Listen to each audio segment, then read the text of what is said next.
Изборниот дебакл на СДСМ е само вовед во нови темелни реформи пред кои е соочена партијата. За неделава беше најавено дека ќе се бира ново раководство, но активности кои би биле видливи засега нема. Она кое што е сигурно се големиот број на шпекулации кои стојат зад изборот на првиот човек на партијата, а за кои никој не може да се обложи дека ќе ја добие довербата. Во игра до овој момент се повеќе имења, а меѓу нив Извори од партијата велат дека ќе се оди многу предпазливо, бидејќи ризикот се да тргне на уште полошо е огромен доколку се случи внатре партиска војна.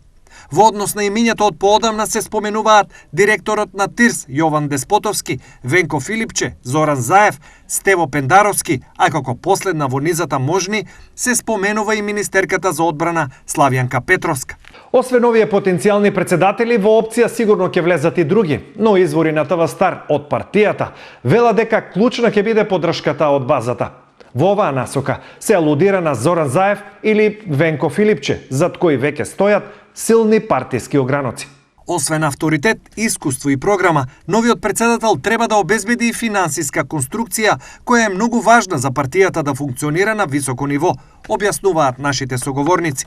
Во меѓувреме, локалните партиски организации се речиси во хибернација и сите се во исчекување за евентуално да не ја погрешат страната.